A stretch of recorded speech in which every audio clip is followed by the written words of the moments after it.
कल जिस विषय पर चर्चा विशेष हुई थी, जैन धर्म की नेगेटिव तो नहीं कह सकते, लेकिन ऊपरी ऊपरी ब्रांडिंग हुई। सच्चा जैन धर्म जो आत्मानुभूति है वो लोगों को नहीं बताया गया, और जो कॉमन बातें हैं, अहिंसा, सत्य, सदाचार, नैतिकता, भक्ति, इनको जैन धर्म का मूलभूत हिस्सा बना। बराबर समझना है। इससे समस्या हो गई। इससे समस्या क्या हो गई? सबसे बड़ी समस्या तो हम लोगों के लिए हुई कि जो ऊपरी ऊपरी थे, धर्म में गहरे उतरे नहीं थे, उनको जैन धर्म और प्रचलित धर्मों में कोई अंतर ही नजर नहीं। और उसका दुष्परिणाम क्या हुआ कि वो लोगों को जैनत्व में तो पूरी हिंदू परंपराएं कहीं ना कहीं जैन धर्म में एंटर चालू हो, क्योंकि हमको कहीं से वहां पर डिफरेंस ही नहीं लग रहा। अब बच्चों को आप समझ ही नहीं पा रहे कि क्या है इंटर कास्ट मैरिज। उसका भी कारण ये बना कि तुम जैन जैन कहते तो हो, लेकिन उन्हें कभी कभी बताते ही नहीं हो कि जैन किस रूप में अलग है और अन्य किस रूप में अलग है। बराबर। जैन धर्म का मात्र क्रियात्मक पक्ष रखते हो सामने, और इतनी बात आलू प्याज नहीं खाना ये जैनों का लक्षण होता है। ऊपरी ऊपरी लक्षण है ना कि महावीर कह गए सभी से जैनी वह कहलाएगा, दिन में भोजन छान के पानी नित्य जनालय जाएगा। ये तो बच्चों को सिखाने के लिए है। महावीर कह गए सभी से जैनी वह कहलाएगा, राग देश से रहित निज चैतन्य तत्व को ध्याए। समझ में आया क्या परिभाषा है सब कुनकुनाचार्य देव की? ये बच्चों को सिखाने के लिए अभी कैसे माने वो? तो जैनी कौन कहलाएगा? हाँ, तो महावीर कह गए सभी से जैनी वह कहलाएगा, राग देश से रहित निज चैतन्य तत्व को ध्यान। ये है जैनत्व की परिभाषा। अब लोगों को वो अंतर समझ में नहीं आया, और आचार के अंतर तो आजकल वैसे दिखते ही नहीं है। बहुत कम लोग हैं जो आचार के रूप में भी दृढ़ रहते हैं। कंदमूल भी जैनों के यहाँ, मुझे तो सच बता रहा हूँ बड़ा दुख हुआ। अभी राजकोट गया था, तो राजकोट में एक बहन के घर पे गया था भोजन के लिए। उनकी बच्ची का विवाह करना था, और विवाह के लिए भगवान जाने कितना सही कितना गलत बोल रहे थे, लेकिन बोले 400 450 मूर्तियां जो है, और केवल एक जिद के कारण कि कंदमूल खाएंगे नहीं ना बनाएंगे नहीं। तो कितने लोग रिजेक्ट, मतलब वो हो गए, मेल नहीं पड़ पाया। मतलब ये रियलिटी है समाज की। तो आचार के अंदर तो वैसे ही चले गए, दर्शन धर्म पकड़ने की किसी को चिंता नहीं है। तो धीरे धीरे वो जो जैनत्व है वो एक बृहत हिंदू परंपरा का अंश बनकर रहे। बराबर। सब लोग यही कहने लगे कि जैसे हिंदू धर्म में बहुत सारे भेद होते हैं, उसी प्रकार जैन धर्म भी उसकी एक ब्रांच है, और आज यही माना जाता है। बोल के रहो, धीरे सारी की सारी पद्धतियां धर्म में हिंदू परंपरा घुस गई। शादी विवाह की जो संस्कार है उसमें हिंदू परंपरा घुस गई। पर्व त्योहार मनाने में हिंदू परंपरा घुस गई। सब जगह देखा जाए तो वही चीज बलवान है। मेरा एक मित्र है, बहुत अच्छा है, वो हर इन चीजों का विरोध, मतलब आजकल एक क्या होगी परंपरा कि कोई भी पर्व को हिंदू परंपरा से जोड़ने, जैन हिंदू परंपरा के पर्व को जैन धर्म से जोड़ देने की। तो ऐसे कर करके क्या लाभ होने वाला? मजा उसमें है कि जो जैनत्व के पर्व हैं उनको गौरव दिया जाए, ना कि हिंदू परंपरा के पर्व। अब गुरु पूर्णिमा पर्व था, बराबर, लोगों ने उसे वहां से जोड़ दिया, हम भी गुरु पूर्णिमा मनाने लगे। अरे भाई तुम्हारे यहाँ गुरु पूर्णिमा है ही नहीं, वीर शासन जयंती है, उसको गौरवान्वित करो ना। बराबर समझ में आया? वीर शासन जयंती का तो पता नहीं चलता लोगों को, और बड़े बड़े साधु महात्मा क्या कर रहे हैं साहब, गुरु पूर्णिमा के दिन आशीर्वाद देने के लिए बुला रहे हैं। ऐसी हजारों भ्रांतियां अपने में आ रही हैं। बहुत लंबा तो मैं विश्लेषण नहीं करूंगा, लेकिन संक्षेप में इतना कहना चाहता हूं कि जैन धर्म की बहुत सुपरफिशियल ब्रांडिंग हुई और उसका दुष्परिणाम ये हो रहा है कि लोगों को जैनत्व में क्या मूल है ये ख्याल में नहीं, और इसीलिए धीरे धीरे धीरे जब कोई ख्याल में नहीं आता तो वो हिंदू परंपरा में जुड़ जाते हैं। समझ में आया? या फिर दोनों नावों की सवारी करते हैं, अथवा केवल जड़ता पूर्वक की हम जैन कुल में जन्मे इसलिए जैन है, हम जैन कुल में जन्मे इसलिए जैन है, इस जड़ता पूर्वक को टिके रहते हैं, लेकिन जैनत्व के गौरव को नहीं समझ पाते। आई कि नहीं यही बात समझ? इसीलिए यहाँ ये चीज जानना बहुत जरूरी है, बहुत शुद्धि की आवश्यकता है कि सच्चे अर्थ में जैन शासन क्या है। बोले राग द्वेष रहित चैतन्य स्वभाव, वितराग स्वभाव की जहाँ बात की जाती है वो धर्म,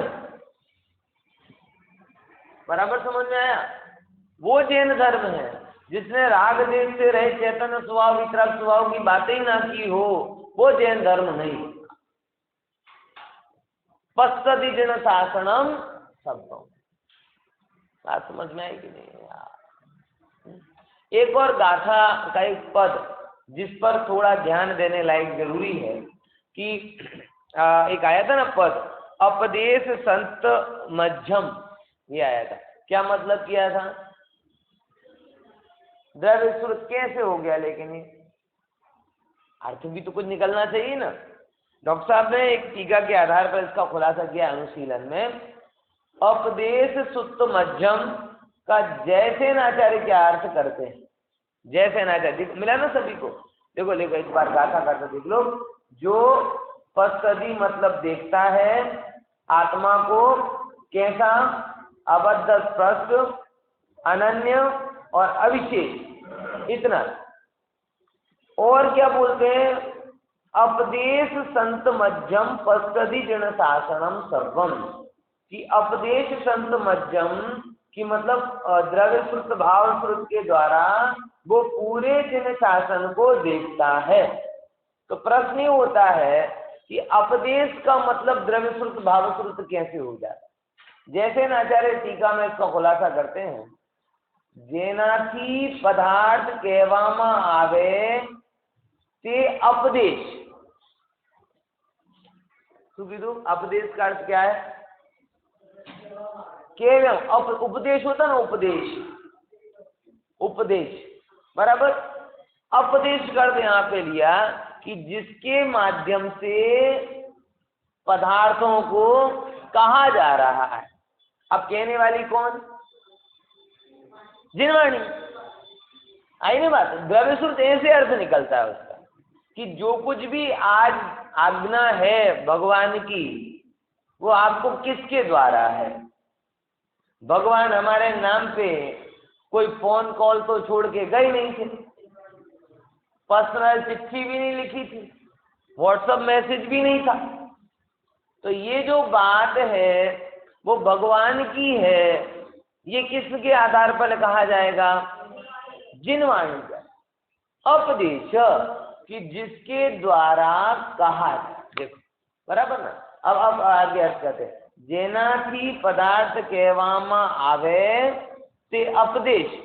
आम अपदेश नो अर्थ शब्द थाय। शब्द अपदेश नो अर्थ शू कहेवाय? शब्द। अब शब्द रूप में क्या है? बोले द्रव्य श्रुत। जो द्रव्य श्रुत है, जो कल हमने चर्चा की थी, शब्द रूप में है, शास्त्र रूप में है वो भी द्रव्य श्रुत, शब्द रूप में है वो भी द्रव्य शुद्ध, और शब्दों का स्मरण है वो भी। ध्यान रखना, मैंने कल बताया था लोगों में घोटाला चलता है, द्रव्य मतलब द्रव्य कर लिया और मन के विचारों को भाव कर लिया। नहीं, मन के स्मृति रूप विचारों को द्रव्य श्रुति कहा जाता है। भाव भाषण जो होता है वो भाव श्रुत। पॉइंट समझ में आया कि नहीं आया? आए कि नहीं? शक्कर बोली तो शक्कर एक बाहर का पदार्थ शक्कर है, बोला जाने वाला शब्द शक्कर है, और शक्कर शक्कर शक्कर के जो मन में विचार चल रहा हो वो भी शक्कर है। ये सब द्रव्य शक्कर के भेद है कि नहीं? अपूर्व बात क्या? ये सब किसके भेद है? तो भाव शक्कर क्या है? भाव शक्कर क्या है कि जो आपको शक्कर के नाम पर मिठास याद आती है वो भाव शक्कर है कि नहीं? यही बात। अगर कोई व्यक्ति हो, जैसे बच्चों को अपन रटा नहीं देते तो इसे आ कहते हैं, इसे ये कहते हैं, ये कहते हैं, अब वो अंदर में शक्कर शक्कर बोले जा रहा है, तूने बोला चुप रहो, तो मैंने क्या चल रहा है? कोई शक्कर, लेकिन उससे उसे मिठास ख्याल में नहीं आ रही, तो किसका ध्यान कर रहा है? अभी द्रव्य शक्कर का ही ध्यान कर रहा है। जो बाहर में सफेद सफेद है वो भी द्रव्य शक्कर, वचनों में जो शक्कर शब्द निकल रहा है वो भी द्रव्य शक्कर, और मन में जो उसी को बोला जा रहा है वो भी। यहाँ गड़बड़ी होती है।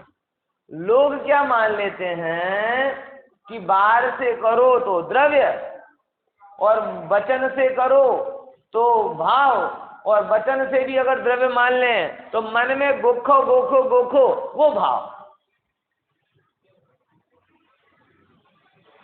बराबर? ऐसा नहीं है। शक्कर जैसे बोली वैसे मिठास का भाव भाषण हुआ, और जैसे ही मिठास का भाव भाषण हुआ तब कहलाया कि भाव शक्कर ख्याल में आई। ऐसे ही जिनवाणी बोलो तो वितरागता का भाव भाषण हो तब कहलाया कि भाव श्रुत, और वो भी व्यवहार से, निश्चय से तो भाव श्रुत मतलब आत्मानुभूति है कि नहीं? यही बात ख्याल है? हाँ, गजब है कि नहीं है? अभी तो निश्चय तो बहुत दूर की बात, हम तो व्यवहार के लेयर्स में पड़े हुए हैं। कभी शास्त्र रूप व्यवहार, कभी वचन रूप व्यवहार, और कभी उस वचन का मानसिक श्रवण स्मरण रूप व्यवहार, और उससे गहरे उतरे तो वो थोड़ा बहुत जो अंदर में परिणामों में मिठास आती है, ऐसा भाव भाषण रूप व्यवहार। क्या बोला? भाव भाषण थोड़ा बहुत जो हो रहा है वो भी व्यवहार। तो परमार्थ क्या है? परमार्थ है उस भाव भाषण के माध्यम से जो आत्मानुभूति प्रकट होना, वो यथार्थ, वो निश्चय, वो पश्चति जन शासनम सब्बम वाली बात है। ख्याल में आ रहा है कि नहीं आ रहा भाई? बहुत बड़ा रास्ता है, ऐसे प्रमादी होने से काम नहीं चलता हो, समझे? अपदेश का मतलब होता है शब्द, और वो शब्द कहाँ पर है? द्रव्य श्रुत में, इसीलिए वो द्रव्य श्रुत हुआ। और सूत्र देखो उसके आगे क्या अर्थ करते हैं। सूत्र शब्द थी परिचित्ति रूप भाव श्रुत। परिचित्ति मतलब भाव भाषण, सरल भाषा में कहें। द्रव्य मतलब क्या हुआ? अपदेश मतलब शब्द, तो शब्द से निकला द्रव्य सूत्र, बराबर। और अपदेश के बाद नेक्स्ट शब्द क्या आया? सूत्र, तो सूत्र से निकला भाव भाषण, और भाव भाषण क्या है? भाव श्रुत। अब इतना ही नहीं, परिच्छेद जो भाव भाषण के द्वारा जो ख्याल में आया, द्रव्य सूत्र से सुना, भाव भाषण से समझा, और निश्चय परक जिसकी अनुभूति की, वो कहलाया अपदेश सुत्त मध्यम, कि वो उसके मध्य में है, उससे परिपक्व हो गया है, ये इसका अर्थ निकलता है। आई कि नहीं ये बात? नहीं आई समझ में? फिर से देखो, अपदेश मतलब कहलाता है द्रव्य स्रोत। क्यों कहा? क्योंकि अपदेश मतलब होता है शब्द, और शब्द किसका अंग है? द्रव्य स्रोत का। सुत्त मतलब कहलाया भाव स्रोत, बराबर। और द्रव्य स्रोत और भाव स्रोत के मध्य में जो वो क्या है? हमारे एक बहुत अच्छे जो प्रोफेसर थे, बहुत अच्छी बात कहते थे कि सबसे बड़ा विद्वान कौन है कि जो सफेद अक्षर पढ़ता है। ये सफेद अक्षर क्या होते हैं? नहीं, सफेद अक्षर कहलाते हैं। हर एक पुस्तक के पेज सफेद होते हैं और अक्षर काले होते हैं। तो कहते हैं काले अक्षर तो सब कोई पढ़ लेता है, लेकिन जो दो काले अक्षरों के बीच में जो भाव है ना, वो सफेद में छिपा है। समझ आया? ये काले अक्षर तो माध्यम है, लेकिन काले अक्षर दो अक्षरों के बीच का जो स्पेस है, दो लाइनों के बीच का जो स्पेस है, वहां पे भी कुछ लिखा है। वो जो पढ़ने में माहिर होता है वो विद्वान होता है। ख्याल में आ रहा कि नहीं आ रहा? श्रीमद ने भी एक जगह कहा है ना, शास्त्रों धर्म छे पण धर्म नो मर्म तो ज्ञानी ना हृदय માં છે। મધ્ય આવી ગયું, मध्यम। भाई लाख उपाय करें तो भी द्रव्य श्रुत के द्वारा, भाव वासन के द्वारा भी संपूर्ण वस्तु को पकड़ा नहीं जा सकता। लाख उपाय कर लें तो गजा वगरनो आवे ने अपूरो अवसરમાં, हाँ गजा वगरनो आवे। હું કહું છું બધું, પણ આ મારી સામર્થ્ય નથી कि હું બધું કહી શકું। જે સ્વરૂપ દીઠો સર્વજ્ઞે કહી ન શક્યા તો પણ એ શ્રી ભગવંત આ સ્વરૂપ છે ભાઈ। એટલે મધ્ય એટલે શું કહેવાય? ભાવવાસ। તમે कोई तुम्हारे सामने ऐसा कहे, गुजराती व्यक्ति जिसे खबर ना हो कि मैं एमपी में हूँ, ओके एमपी में ऐसा है ना वैसा है ना फलाना है ना ढिमका है ना पूछड़ा है, सब बातें करे, आपके बोले नहीं भैया तुम कह रहे हो हम एमपी में रहते। क्या बोला? एमपी में। बस अब वो चुप हो जाएगा है? ये गुजरात ऐसा है, गुजरात है। मैं क्या कहता हूँ, तुम कह रहे हो हम गुजरात में रह। जैसे ही मध्य बोला तो समझ में आ गया कि केंद्र आ गया, परिकर आ गया, सब जगह से वो केंद्र तक बात पहुंच जाती है। तो द्रव्य श्रुत का केंद्र, भाव श्रुत का केंद्र, यानी क्या? मध्य मतलब केंद्र। तो केंद्र में कौन है? विनायक भगवान। वो अनुभूति आ गई। अपदेश श्रुत मध्यम का बड़ा मार्मिक अर्थ है। अपदेश मतलब द्रव्य श्रुत का केंद्र, श्रुत मतलब भाव श्रुत का केंद्र। तो द्रव्य श्रुत का केंद्र है भाव वासन और भाव वासन का केंद्र है आत्मानुभूति। बराबर समझ में आया? फिर से आई कि नहीं ये बात ख्याल में? फिर से समझना जरा। द्रव्य श्रुत का केंद्र क्या है? भाववासन, भाव भाषण, भाव वासन। भाई आप शास्त्र को हमें पढ़ाना नहीं, शास्त्र को रटाना नहीं। शास्त्र जैसे बोला शक्कर बोलते ही क्या मन में आवे? मिठास ख्याल में आवे। ऐसे ही शास्त्र की बात सुनते सुनते क्या ख्याल में आवे? वितरागता। तो पहले नंबर तो वितरागता का भाव वासन होता है। बराबर समझ में आया कि नहीं? कि ये आपको ख्याल में जगह जगह जो कहवाय ना बेंसरी, जान तो जीव देखा है, जाग तो जीव देखा है, जड़हड़ तो जीव देखा है। ये भाव वासन कहलाता है उसका। जैसे व्यापारी को व्यापार का भाव वासन क्या है? नफा। हर जगह इन्वेस्टमेंट से पहले पूछता है नफा कितना रहेगा, कहीं मीटिंग में जाने से पहले पूछता है लाभ कितना होगा, कहीं पे भी लगाने से पहले तुरंत कहता है कि कितना। और वो शेयर मार्केट में भी रोकाण करते हैं ना, तो एक बता देते हैं, क्या बोलते हैं उसको, ये इतनी इतनी टारगेट करेगा, क्या शब्द आता है उसका, एक सुंदर टिप्स तो देता है लेकिन टारगेट देता है ना, ये इतना इतना होने की संभावना, नफा दिखाई देता है उससे, उसमें है। हाँ टारगेट क्या है ऐसा। तो जैसे सब जगह भाव, देखो ये जानकारी, और जानकारी का भाव वासन क्या रहा? नफा। बराबर ऐसे ही द्रव्य श्रुत का केंद्र क्या है? भाव वासन। व्यापार का केंद्र क्या है? नफा। और नफे का केंद्र क्या है? बताओ, नफा क्यों कमाते हो? नहीं बेचारा है, नहीं बेचारा। ये सही में बनियों की बहुत बड़ी समस्या हो गई।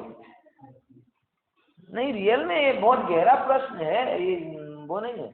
कई बार सिर्फ करते करते हमें भूल ही जाते हैं ये सब कर रहे किसके लिए है? ये रियल में हो रहा। और अगर ये कोई गहराई से विचार करने लग जाए ना और सारे ताने बाने को सेट करे कि भाई आनंद के लिए कर रहे हैं, तो नफा कमाने में हम आनंद से दूर हो रहे हैं कि आनंद में रह रहे हैं, तो अपने आप हट जाएगा, वहां लिमिटेड हो जाएगा। आनंद के लिए कर रहे हैं तो आनंद को दूर करके कैसे? एक्चुअल में कुछ समय के बाद में आजीविका हमारी जरूरत नहीं, जिद बन जाती है। सच बोल रहा हूं, क्या बोल रहा? कुछ समय के बाद में आजीविका हमारी जरूरत नहीं बनती, क्या बन जाती है? जिद बन जाती है। बस जिद से करे जा रहे हैं। बच्चा होता है ना, हट हट हट पकड़ के बैठ जाता है, नहीं चाहिए, अपने बेटा नहीं जरूरी, नहीं मुझे तो चाहिए, मतलब चाहिए, चाहिए मतलब चाहिए, ऐसे हमारे मन में आ जाता है। धन का करना क्या है? जरूरत नहीं दिखाई देती, लेकिन जिद बन जाती, और किसी के लिए तो जुनून तक पहुंच जाती।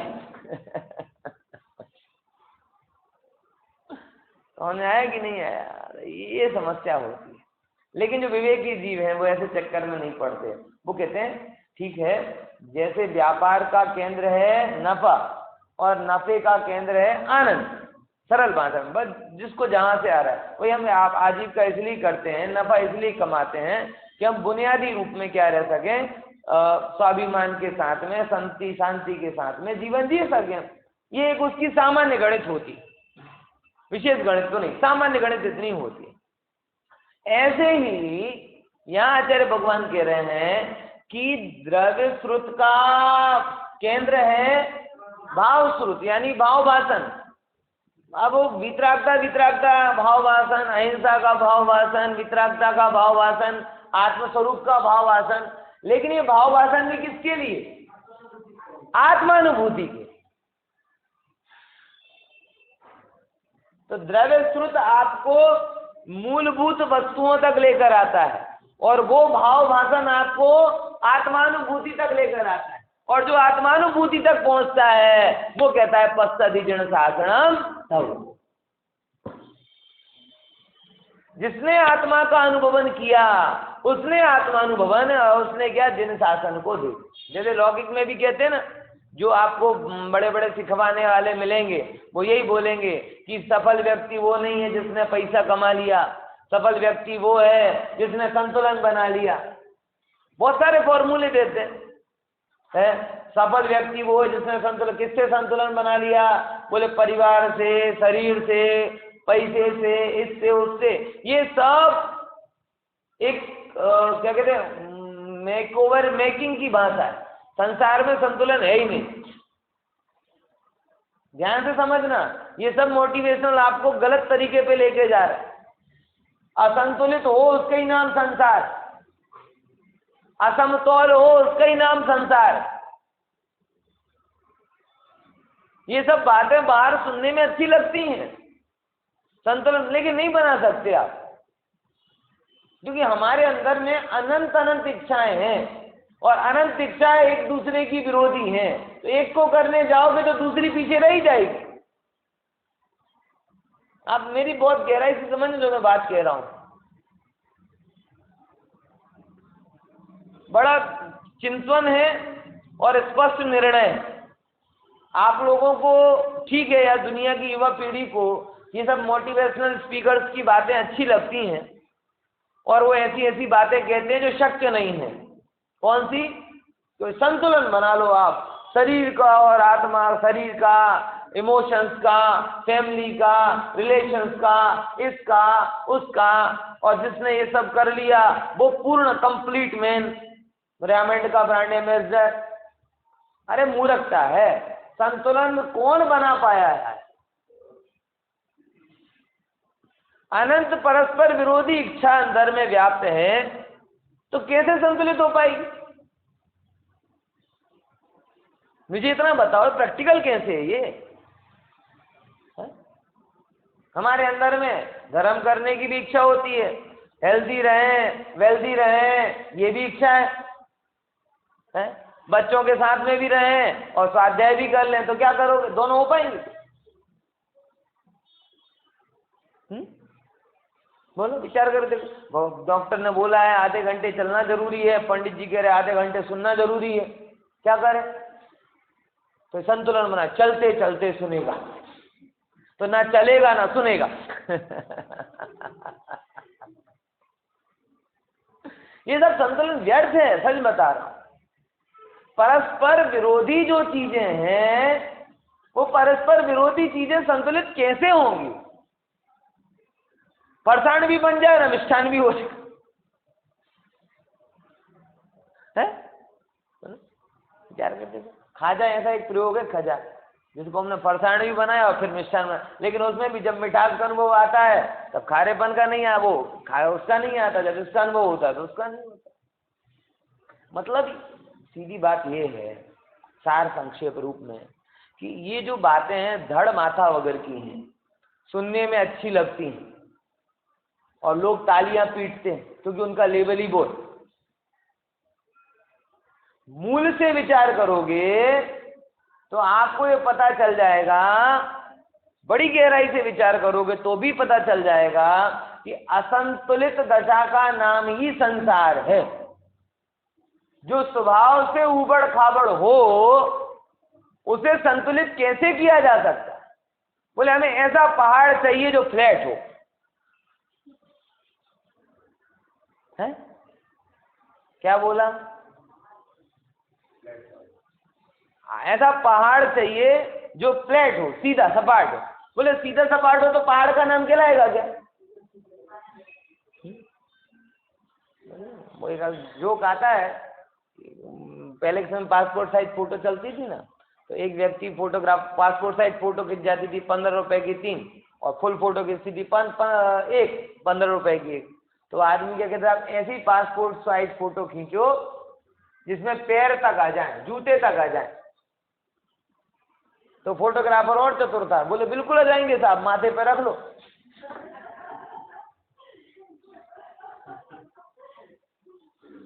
है? बिल्कुल आ जाएंगे, पासपोर्ट साइज फोटो में जूते आ जाएंगे, बस इतना करना पड़ेगा, क्या? माथे पर रख। यही बात, संतुलन संसार विरुद्ध। अरे संसार में संतुलित हुआ जाता तो सिद्धत्व की आवश्यकता ही नहीं रहती, क्योंकि समतौल तो सिद्ध है, बाकी तो सब जगह। इसीलिए तो चक्रवर्ती संतुलन नहीं बैठा पाए, कुंद कुंद आचार्य तीर्थंकर नहीं बैठा पाए संसार में रहकर सर्वांगीण संतुलन। सबने क्या कर दिया?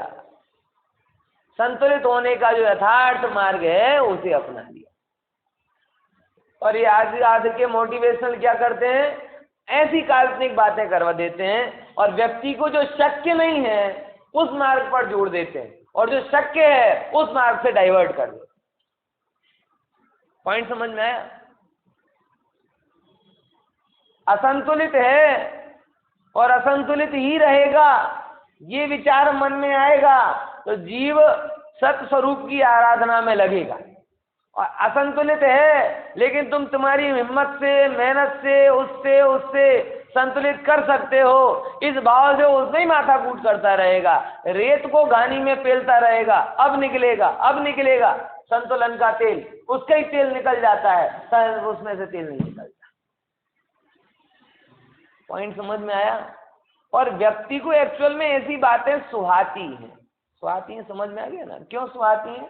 क्योंकि उसे वो फंडामेंटली ऐसे ही, जो मन है ना, मन वो फंडामेंटली कैसा है?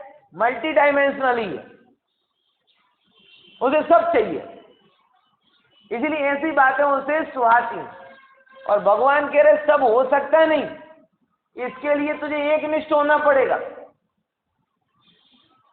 जहां समता आ सकती है उसमें सेंटर्ड हो, जहां समता हो ही नहीं सकती उसमें सेंटर्ड क्यों होते?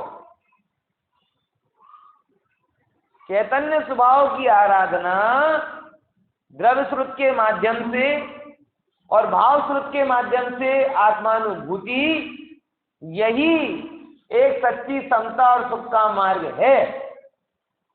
बाकी ये संतुलन की सारी थियरी फेल है। अरे बिल गेट्स ने इतना पैसा कमा लिया है, चैरिटी भी कर ली, तो भी बीवी से संतुलित नहीं हो पाया, उसकी बीवी ने उसे तलाक दे दिया।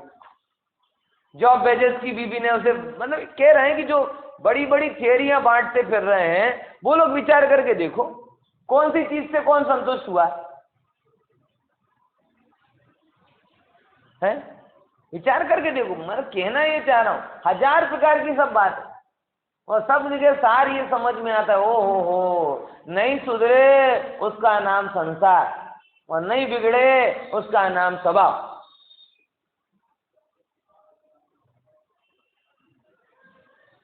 क्या बोला?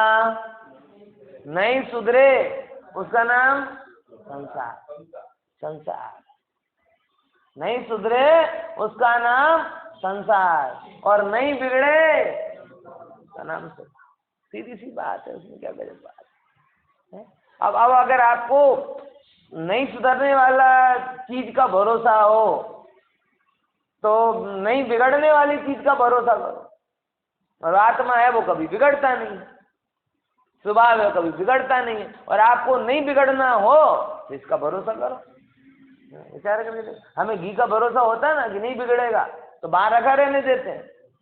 और दूध का भरोसा नहीं है, और भरोसा का यथार्थ है कि बिगड़ जाएगा, तो अगर कहीं बाहर निकल भी जाए ना तो नीचे वाले को फोन करते हैं,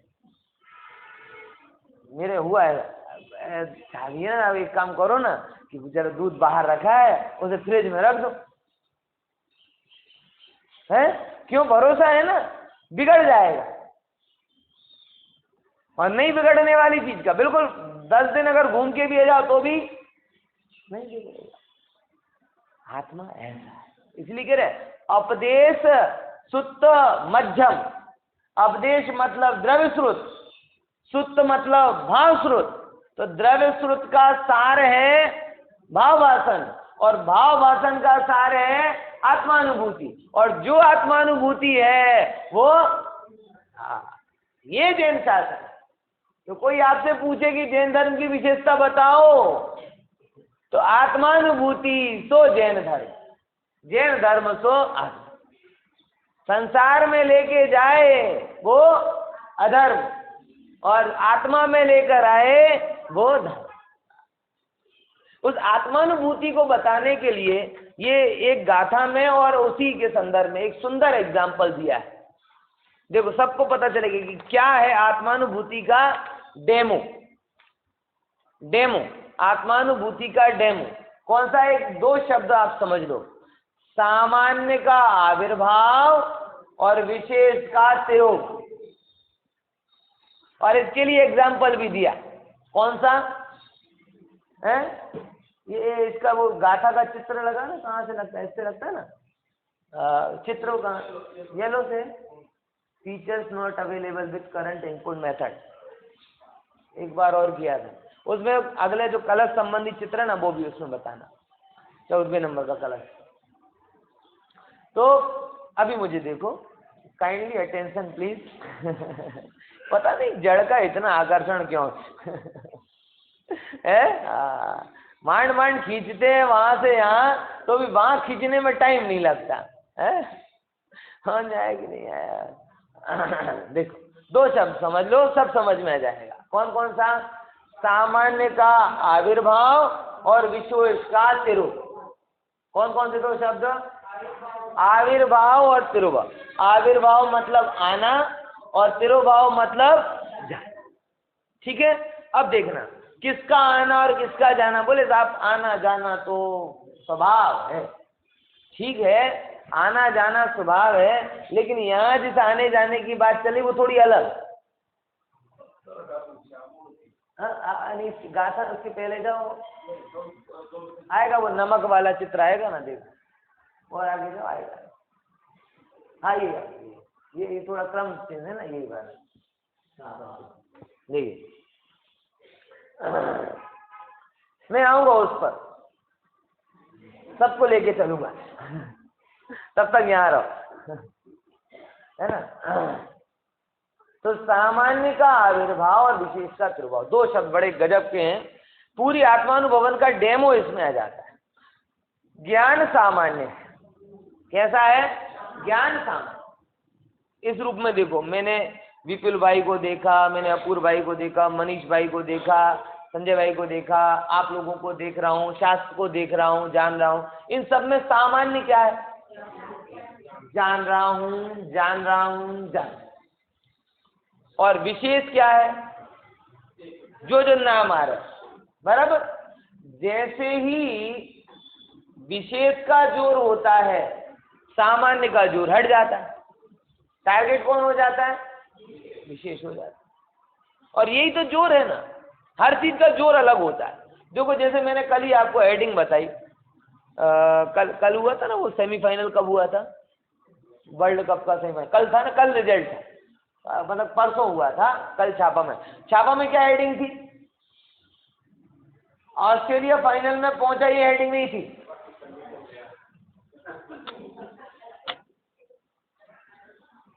है बोलो, किसी में देखो, 2-3 जगह मेरे ग्रुप में मैसेज आया।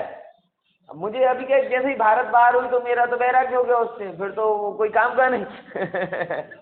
होना ना होना बराबर ख्याल में। तो मैसेज आया, पाकिस्तान हारी क्यों? तो जीत्यो कौन? बोले તમને ખબર નથી, આપણું तो पूरा થઈ ગયો। बोले ऑस्ट्रेलिया जीती गई। अच्छा, पहले उसका मैसेज पढ़ा, फिर दूसरे दिन का पेपर देखा, तो पेपर में भी यही हेडिंग। मतलब बेचारी ऑस्ट्रेलिया पहुंची, उसकी कोई वैल्यू नहीं। हमें संतोष किसमें हो रहा है? क्या नाम है कि नहीं? जिसका जोर आता है तो दूसरी चीज हट जाए। अब देखो, जब अपन जीतते हैं तो अपन भारत पहुंची, तो क्या मुख्य हो रहा है? भारत। तो हारने वाली टीम कौन हो जाती? अब वो अपना विरुद्ध था, तो हारने वाली टीम कौन हो गई और हारने वाली टीम मुख्य हो गई और जीतने वाली टीम कौन? किसी को ये पता नहीं, मतलब वैल्यू नहीं, आनंद नहीं कि भाई वो पहुंचा कि नहीं। उससे हमें लेना देना क्या था? जिसने हमें हराया वो हारा, हम तो इसमें खुश। यानी दो चीजें आ रही ना, एक को मुख्य करते हो तो दूसरा गौण हो जाता है, दूसरे को मुख्य करते हो तो पहला गौण हो जाता है। तो ये भी दो में भी दो चीजें, ज्ञेय है वो विशेष को रिप्रेजेंट करते हैं और ज्ञायक है वो सामान्य को रिप्रेजेंट करता है। क्या बोला? ज्ञेय किसको रिप्रेजेंट करते हैं? विशेष को। और सामान्य ज्ञायक किसको रिप्रेजेंट करता है? सामान्य। अब देखना, जैसे ही ज्ञेय मुख्य हो जाते हैं तो ज्ञायक गौण हो जाता है, और जैसे ही ज्ञायक मुख्य हो जाता है तो ज्ञेय गौण। क्लियर हुआ? दोनों एक साथ मुख्य नहीं रह सकते, दोनों मैच नहीं जीत सकते, दोनों नहीं जीत सकते। वो ड्रा कहलाता है, वो जीता हुआ नहीं कहलाता, अनिर्णीत कहलाता है। दो नहीं जीत सकते हैं। ऐसे ही आपकी ज्ञान की प्रोसेस में भी दो एक साथ मुख्य नहीं होंगे, या तो ज्ञेय मुख्य होंगे या ज्ञायक मुख्य। और जब ज्ञेय मुख्य होते हैं तो कहते हैं सामान्य का तिरोभाव और विशेष का आविर्भाव। उल्टा क्या बोला?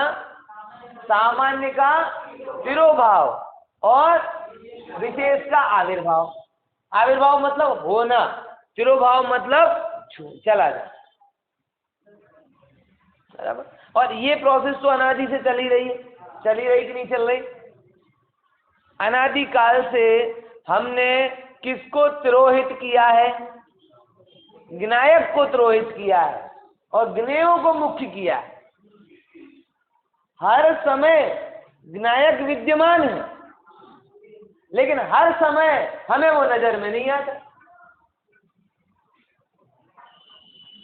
विचार। और देखो, जैसे ही सामान्य, आप देखो जीवन में कितनी बार ऐसा होता है, सामान्य आप चला रहे हो, स्कूटर लेके जा रहे हो, आप सहज होते हो, अचानक कोई आपको आपका परिचित दिख जाता है, एकदम ऐसे पकड़ के देखने लगते। क्यों? क्योंकि पहले क्या चल रहा था? सामान्य चल रहा था। चल रहे हैं, हम भी ड्राइव कर रहे हैं, बस में भी आ रहे, अटकते नहीं थे आप कहीं, और जैसे ही आपको कोई परिचित दिखा तो सामान्य क्या हो गया, तिरोभाव हो गया, और विशेष का, तो विशेष कुछ भी हो सकता है। वो कोई फाफड़ा जलेबी की दुकान भी हो सकती है, वो कोई आपका परिचित व्यक्ति भी हो सकता है, झगड़ा, रोड, गाड़ियां, कुछ भी विशेष हो सकता है। मतलब विशेष का कोई टैग नहीं होता। जो सामान्य से हटा दे, वो सुंदर हो तो भी विशेष है, और भूंडा हो, विशेष होने के लिए आपको बेहतर होने की जरूरत नहीं है। आप बदतर हो जाओगे तो, क्योंकि यहाँ विशेष मतलब स्पेशल के अर्थ में नहीं है। लोगों को यही आजकल वो लग रहा है, कुख्यात, बोले विख्यात नहीं हो रहे तो कुख्यात होंगे,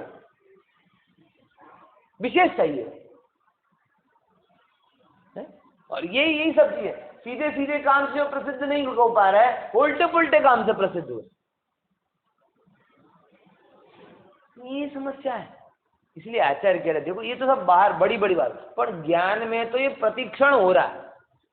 ज्ञान में तो क्या हो रहा है, प्रतिक्षण हो रहा है।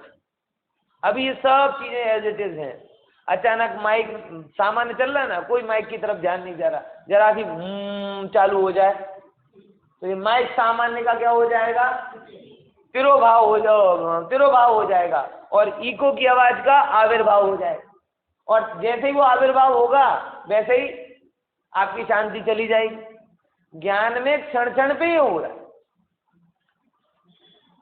हर क्षण ही हो रहा है। जरा सा कुछ विशेष होता है, नायक की तो नट जाती। इतनी देर से प्रवचन चल रहा है, नींद नहीं खुलेगी। एक बार किसी का नाम ले लो फट से, क्यों, विशेष का आविर्भाव हो गया। पहले तो सब सामान्य बात चल रही थी। समझाया? ये जो हम कर रहे हैं, आचार्य कह रहे देखो तुमने ज्ञेयों को मुख्य किया और ज्ञायक को गौण किया, मतलब विशेष का आविर्भाव किया और सामान्य का तिरोभाव किया। इसका परिणाम अनंत संसार। अब तुम उल्टा करो, उल्टा तो तुम्हारे लिए, एक्चुअल में अब सीधा करो। उल्टे तो अभी तक करते आ रहे, अब क्या करो, विनायक का आविर्भाव यानी सामान्य का आविर्भाव और विशेष का, कि हर ज्ञेय में छिपा हुआ विनायक, हर फोटो में छिपा हुआ कैमरा, हर इमारत में छिपी हुई मिट्टी, हर कागज के टुकड़े में जो वो हर रुपए में छिपा हुआ कागज का टुकड़ा है, हर सोने चांदी, इसके बीच में छिपे हुए पृथ्वी का ढेला, ये सामान्य का आविर्भाव करो। विशेष के आकर्षण से अनंत संसार बढ़ा, अब उसके हटाकर एक ज्ञायक की दृष्टि तो रखो। और गजब है, विनायक की दृष्टि में कोई विशेष है ही नहीं। तीन लोक के भगवान जिस भाव के साथ में निगोदिया को देख रहे, उसी भाव के साथ में हमें देख रहे, और उसी भाव के साथ में स्वयं को देख रहे। स्वयं को मतलब अपने जैसे अनेक अनेक सिद्धों को देख रहे। अपनी को तो वेदन कर रहे, अन्य को देख जान रहे, लेकिन कोई भी सब जगह कौन आविर्भाव है, कौन है आविर्भाव, विनायक विनायक विनायक विनायक विनायक। कोई नहीं दिख रहा उन्हें ऐसे कि ये रुतबे वाला, ये पैसे वाला, ये रूप वाला, ये बुद्धि वाला, कुछ नहीं, सब एक विनायक भाव। इसलिए आनंद आनंद आनंद। मुनिया जंगल में बैठे, उन्हें शेर नहीं दिख रहा, बाग बगीचा नहीं दिख रहा, श्मशान नहीं दिख रहा, गुफा नहीं दिख रही, पेड़ पौधे फूल पत्तियां आदिवासी कुछ नहीं दिख रहे, सब क्या दिख रहा है, एक ज्ञायक भाव। ज्ञान में विनायक की धुनी लगी, और ज्ञान में विनायक की धुनी लगी तो विशेष रोहित हो गया, और विशेष रोहित हो गया तो सामान्य आविर्भूत हो गया। और वो सामान्य का आविर्भूत होना मतलब शुद्ध नए के द्वारा भगवान आत्मा की अनुभूति। समझ में? ये दो चीजें करना है, विशेष का तिरोभाव और सामान्य का आविर्भाव। इसी के लिए दृष्टांत है। देखो ये ऊपर दिखा है वो दृष्टांत का चिन्ह है और नीचे है वो सिद्धांत का। बराबर? ऊपर क्या लिखा है? दृष्टांत। दृष्टांत में क्या दिया है कि जैसे ये बीच में दिखा हुआ नमक, यही मूल में टीका में है और इसी के ऊपर कलश है 14वें नंबर का। क्या है? ये बीच में दिखा हुआ नमक, वो नमक सामान्य। अब वो नमक है वो कैसा है? खारेपन। उसका प्रदेश कैसा है? खारा है। बराबर? और वह अपने गुण धर्म के साथ में ही शाक में सारे 56 वानगियों के बीच में वो जाता है। देखो चित्र भी कितना अच्छा बनाया है, वो इंडिकेट करे थे नमक डाल रहा, ऐसा चित्र बनाया है, बहुत अच्छा चित्र बनाया कि वो नमक सामान्य है और अलग अलग शाक भाजियों में सब जगह वो पड़ा रहा है। लेकिन अब देखना, खारापन उसका गुण है और वो कोई भी शाक में जाए, चाहे यहाँ पे वो खांड भी रखी हो, चाहे सब्जी रखी हो, चाहे फरसाण रखा हो, चाहे चटनी हो, जो कुछ भी हो, सब में जाकर नमक काम क्या कर रहा है? अमीर की थाली में, गरीब की थाली में, सोने की थाली में, चांदी की थाली में, फरसाण में, मिष्ठान में, सब जगह अगर नमक जाता है तो क्या काम करता है? खारापन ही करता है। वो अपने गुणधर्म को छोड़ता है क्या? नहीं छोड़ता। लेकिन हमें जब साग भाजी फरसाण मिष्ठान कुछ भी खाते हैं तो खारापन तो नमक का ही है, लेकिन हमें क्या लगता है? सब्जी खारी है, सब्जी में नमक कम है। ये हमको वो ख्याल में आता ही नहीं। यानी उस नमक की विशेष अवस्था इतनी मुख्य हो जाती है कि नमक जिसका स्वाद आ रहा है वो आते हुए भी क्या हो जाता है? गायब होता है कि नहीं होता? बोलो। नमक जब सामान्य रूप से रहता है तो किसी को नमक का ध्यान नहीं आता है क्या? सामान्य तब उसका स्वाद आ जाता है बोले, और नमक गौण हो जाता है। और जब नमक कम होता है तब नमक का ध्यान आता है, या ज्यादा होता है तो नमक का ध्यान आता है। समझ में आया कि नहीं?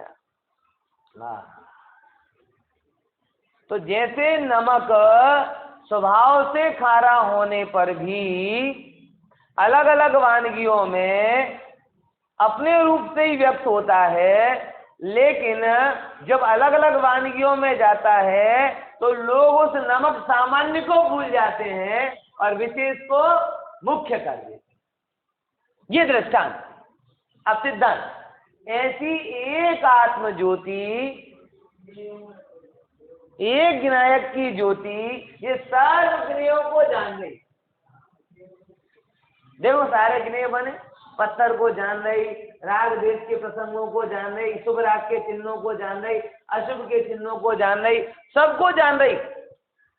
अब सब में जैसे सर्व अवस्थाओं में एक नमक सामान्य, अवस्थाएं विशेष है, ऐसे ही सर्व के जानने में एक ज्ञायक भाव क्या है? सामान्य है, और बाकी सर्व ज्ञेय भाव ये विशेष। अब जो इसका जोड़ दे ज्ञान ज्योति का, उसकी नजर में गौण हो जाते हैं, और गौण हो गए तो सामान्य रह गया, ज्ञान सामान्य, और वही ज्ञान सामान्य का अनुभवन आत्मानुभवन। आत्मानुभवन क्या है? कि जो विशेष से दृष्टि हटकर ज्ञान ज्ञान ज्ञान ज्ञान ज्ञान ज्ञान ज्ञान ज्ञान रह गया, उस ज्ञान की धारावाही दशा का नाम है तो आत्मानुभवन। आत्मानुभवन कोई सफेद हाथी थोड़ी है। जो ज्ञान व्यक्त हो रहा है और विशेषों के कारण हम उसे भूल गए हैं, वो ज्ञान मात्र ज्ञान रहे, वो मात्र विशेषों में उलझा हुआ ज्ञान नहीं, राग और द्वेष से कलंकित ज्ञान नहीं, निर्मल ज्ञान के जैसा ज्ञान हो, वो ज्ञान स्वभाव में टिकना, उसका नाम आत्मानुभूति। जैसे नमक तो नमक ही है, ऐसे ज्ञायक तो ज्ञायक ही है। लेकिन जैसे नमक वानगियों में जाके नमक पना ख्याल में नहीं आता, वैसे गेयों में उलझे हुए जीव को विनायक ख्याल में नहीं आता। जैसे नमक का स्वरूप समझने वाला ये जानता है कि फरसाण में, मिष्ठान में, सब जगह तो नमक नमक ही रहता है, इसलिए उसकी नमक स्वभाव से दृष्टि हटती, ऐसे ही विनायक की दृष्टि वाला ये जानता है कि तीन लोग तीन काल के सर्व पदार्थों को जानते हुए भी मैं तो विनायक हूं, इसलिए उसकी विनायक से दृष्टि हटती, और जिसकी गायक पे दृष्टि जमी उसका संसार हटा, और जो गायक से हटा उसका संसार बढ़ा। ये सीधी सीधी सी गणित आती विशेष चर्चा।